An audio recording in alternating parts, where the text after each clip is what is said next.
Hey everyone, it's Rob with Rob Finds Treasure, and I'm down to the last 2 boxes to hunt of nickels, and these are the 2 that are from that honey hole bank that I got the Buffalo Stampede in. I ended up getting 3 silvers one time, 2 silvers and 2 buffaloes another time. This bank has really been productive for me, and I don't want to jinx it, but it's been productive. I waited about 3 weeks since going back. I wanted to kind of reset the boxes they were getting because the last couple of boxes were pretty thin. So it's been 3 weeks, grabbed a couple. But first things first, as always, let's see if we've got some nickels to even hunt today. Hopefully we do. Hopefully they're circulated coins. That's a good sign. Got one there. That's not as good of a sign. And that's a good sign. All right. Looks like we got a circulated box of nickels here, guys. So, as always, as I go through it, I'll loop you in if I find anything cool. Remember, I'm still looking for my first V-nickel in a nickel box. Wish me luck. Okay, everyone. 4th roll in, sorry. Kind of a heartbreaker here. I already saw it, and I know it's hard to tell, but I looked under the loop. It is a 1939 nickel in this shape. Unbelievable. Philadelphia mint mark, though. We got lots of those, so I'm not too heartbroken about that. But it is a 39. Believe me, I've looked under the loop. So we got our first 30s coin. Probably not even worth keeping in that condition. But I just don't have the heart to toss it. Let's get back to the hunt. All right, guys. 10th roll into the box. We got ourselves a 1946 Philadelphia. First coin in the 40s.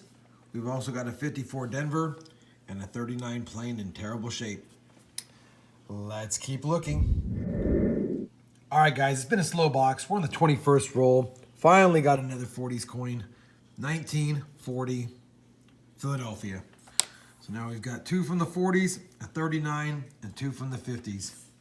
Let's keep looking. 29th roll of the box, and we got ourselves another 40s coin here. 1941 Philadelphia. We'll take it. It's only our 3rd of the box, so kind of a slow hunt, but you know, it tends to heat up for me either at the beginning or at the end, so let's keep looking. Well, guys, we did it again. We got down to the last few rolls. The box has really been tight. Not much in there. And look what I just found. It's another Buffalo nickel. Again, no date on this one. No mint mark. I'm going to have to use nick a date on that to get you guys a date. So let me go ahead and do that. And we'll be back.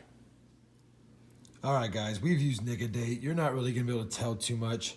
It's hard to read, but right there you could see it's about 1923. So we could just make it out. I didn't want to put any more nick a date and damage the coin any further.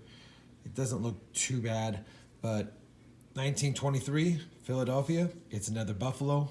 We'll take it. Well, there you have it, everyone. Another box down. Not a lot of finds in this box. I ended up pulling out a couple of 1960s coins. Here's a 63 in really good shape. It even has almost full steps. It has a couple of scratches to them, but all 5 lines are there. So that's pretty cool.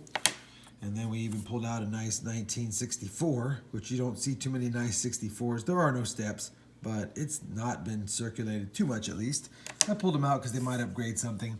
We got 3 09s, and I probably won't keep this one, but I just thought it was weird to see an 09 in this kind of toning and tinting and bad of shape, so I pulled it out. We ended up with only a measly 6 50s coins. We got 2 54s, 2 56s, and 2 58s, but I'll tell you, we did get a 1958 Philadelphia, and I've only got 6 of those, and that's not an easy coin to find, so that's pretty cool. We only got 3 40s coins. A 1940, a 1941, and a 46. And then we got a 1939 in absolutely abysmal shape. And a Buffalo nickel in also not too good a shape, but it is a 1923 Philadelphia mint. So we'll take it. Hope you enjoyed the hunt with me. If you did, please give the video a thumbs up. And as always, thanks for watching.